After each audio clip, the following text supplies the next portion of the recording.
नमस्कार दोस्तों, Sumit Shri terrace garden में मैं एस.एन. मिश्रा आपका हार्दिक स्वागत करता हूं।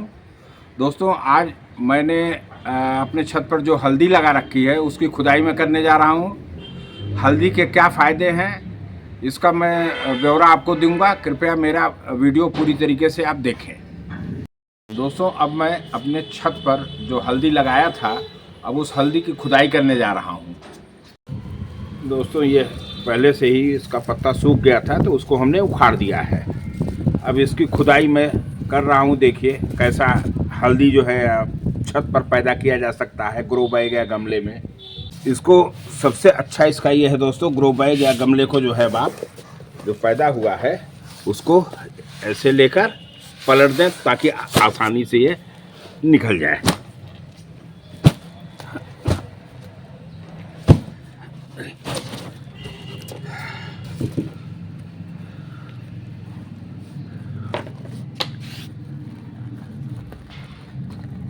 काफ़ी इसमें जड़ पूरा फैल गया है। देखा जाए कितना पैदा हुआ है इतने बड़े से टोकरे में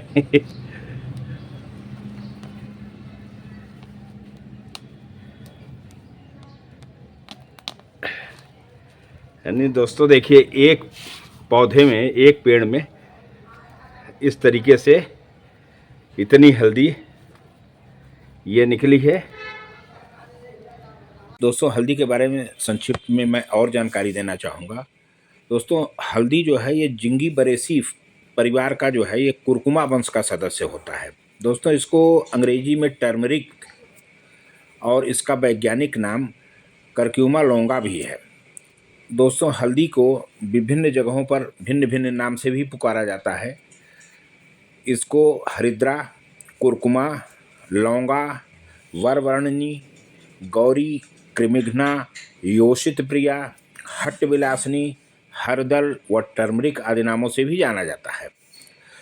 दोस्तों, इसके एंटीबैक्टीरियल और एंटी फंगल गुणों के कारण ही रसोई के अलावा इसका प्रयोग आयुर्वेदिक, यूनानी और चीनी दवाओं में के साथ ही अंग्रेजी चिकित्सा में भी किया जाता है। भारत में इसका प्रयोग धार्मिक व सांस्कृतिक अवसरों पर भी प्रमुख रूप से किया जाता है।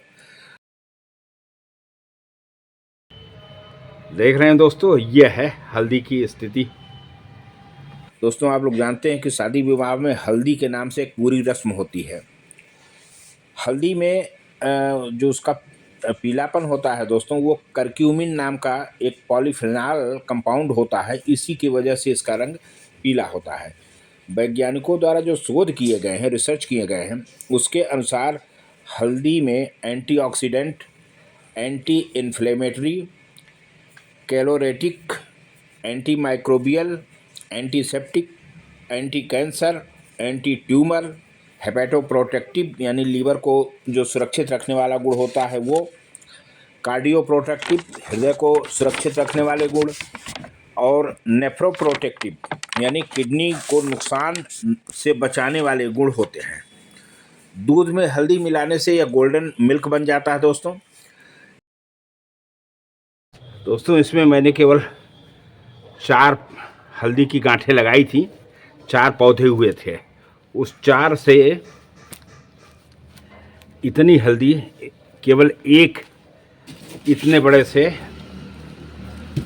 गमले में हुआ है। इसमें जो तत्व पाए जाते हैं हल्दी में, पोषक तत्व, वो उसमें मुख्यतः आपका ये उड़नशील तेल इसमें होता है 5.8%, प्रोटीन 6.3%, फैट यानी वसा 5.1%, खनिज तत्व जो होते हैं सारे वो 3.5%, कार्बोहाइड्रेट इसमें 69.4% होता है।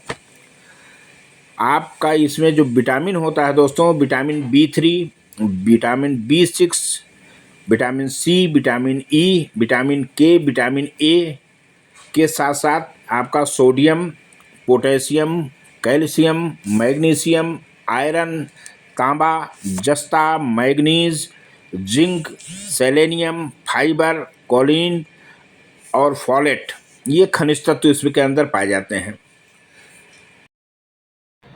ये दोस्तों, इससे भी छोटे छोटे कंद हमने 4 लगाए थे, उससे 4 पौधे हुए थे, उन 4 से इतनी हल्दी हुई है आपके गमले में। अभी इसको मैं आपको तौल के दिखा रहा हूँ कि ये कितनी मात्रा में है। दोस्तों अब इसकी जड़ जो है थोड़ा सा ये हम अलग कर लें, ये इसके जड़ को जो है यूँ करके साफ़ कर लेंगे। हालांकि अभी इसको धुला जाएगा, साफ़ करने के बाद इसको इसमें अपना रखते जाएंगे।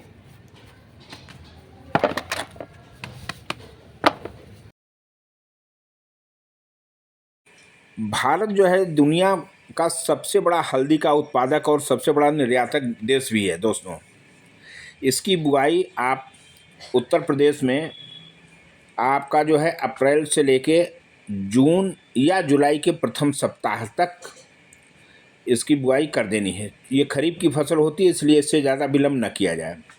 दोस्तों गमले में हल्दी की बुआई के लिए, गमले या खेत दोनों में हल्दी की बुआई के लिए इसके गांठ, जिसको आप अंग्रेजी में राइजोम कहते हैं, उसका प्रयोग होता है। राइजोम मतलब होता है भूमिगत तने जो मिट्टी की सतह पर उगते हैं।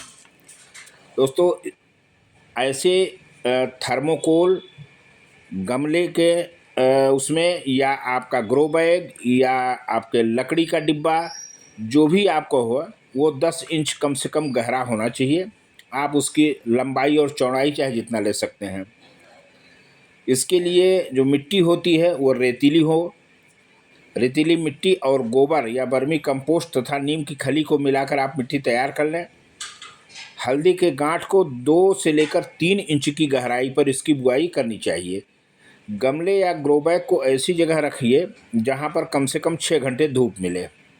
सिंचाई इसकी बहुत हल्की करना है। मिट्टी में नमी तो बनी रहे लेकिन ओवर वाटरिंग ना होने पाए, यानी पानी ज़्यादा ना हो। ये 7 से लेकर 9 माह में तैयार हो जाता है दोस्तों अब इसको मैं पॉलीथीन में डालकर इसकी तौल कर रहा हूँ कि ये कितना है 4 पौधे से।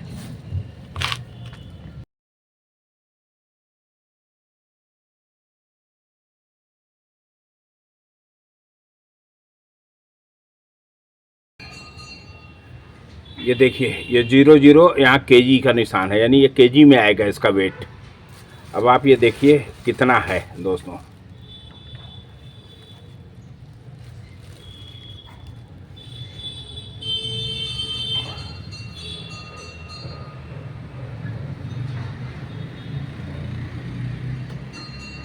ये दोस्तों करीब करीब 945 ग्राम यानी नियर अबाउट 1 केजी ये हल्दी पैदा हुआ है केवल 4 पौधों में। इसी तरीके से मेरे पास दोस्तों 5 गमले हैं जिसमें ये हल्दी मैंने उगाया है। इसकी खुदाई करके मैं आपको एक गमले में दिखा दे रहा हूँ। आप भी जो है इसी तरह से अपने छत पर गमले में हल्दी उगाइए। शुद्ध, ताज़ा एवं पूरी तरीके से रसायन मुक्त हल्दी आप पाएंगे और ये आपके घर के सारे सदस्यों के लिए बेहद स्वास्थ्यप्रद होगा। दोस्तों आपने देखा ये 945 ग्राम केवल 4 पौधे और एक गमले में पैदा हुआ है। अब आप इसी तरीके से मेरे पास 5 गमलों में है दोस्तों, आप भी जो है इसको अपने छत पर उगाइए। रसायन मुक्त एकदम से हल्दी मिलेगी। दोस्तों ये मैं इस हल्दी को मैं अभी धुल के लाया हूँ। आप देख सकते हैं सिर्फ एक गमले में इतना हल्दी हुआ है। यह सेलम प्रजाति की हल्दी है जो कि बहुत अच्छी मानी जाती है। हाँ तो दोस्तों गमले या ग्रो बैग आदि में, छत या बालकनी में हल्दी तो आपने देखा।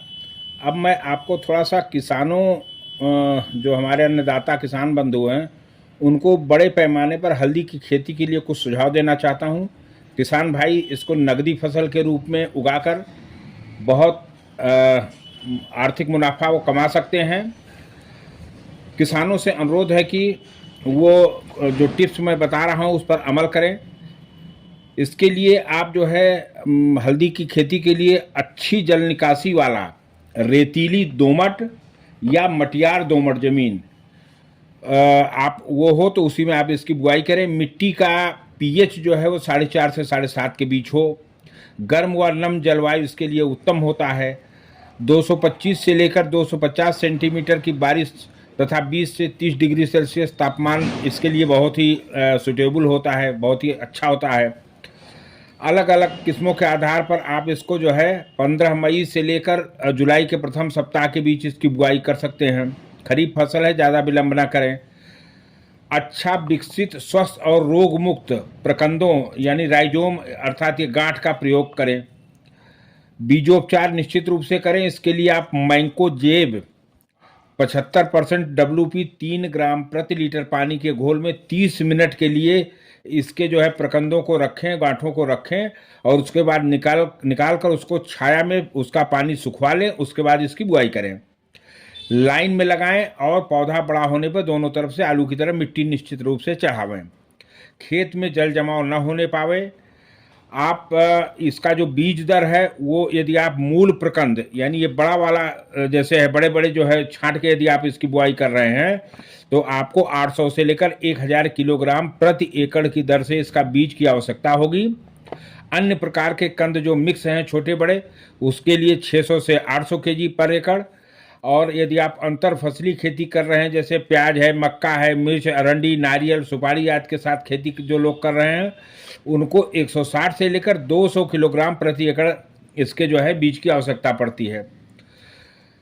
दोस्तों ये उत्तर प्रदेश में पूर्वांचल में कुशीनगर है, वहाँ पर इसकी खेती हल्दी की उत्तर प्रदेश में बहुत अच्छी मात्रा में 800 हेक्टेयर से ऊपर इसकी खेती हो रही है।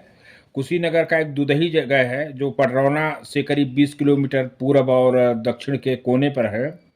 वहाँ पर जो फार्मर्स आपके प्रोड्यूसर्स ऑर्गेनाइजेशन है या PO, उनके देखरेख में उनके द्वारा इसकी खेती बहुत अच्छी की जा रही है। खेती के साथ साथ वो FPO के द्वारा प्रोसेसिंग और इसकी मार्केटिंग भी की जा रही है। आपके अजीम प्रेमजी फाउंडेशन की मदद से पूर्वांचल के इस क्षेत्र से किसानों को हल्दी की खेती के लिए बहुत अच्छा प्रोत्साहन भी दिया जा रहा है। इसके अलावा दोस्तों ये आप किसान बंधुओं, आप इसके बारे में अपने अपने जिला स्तर पर जिला उद्यान अधिकारी महोदय से संपर्क करके हल्दी की खेती के लिए मार्गदर्शन ले सकते हैं।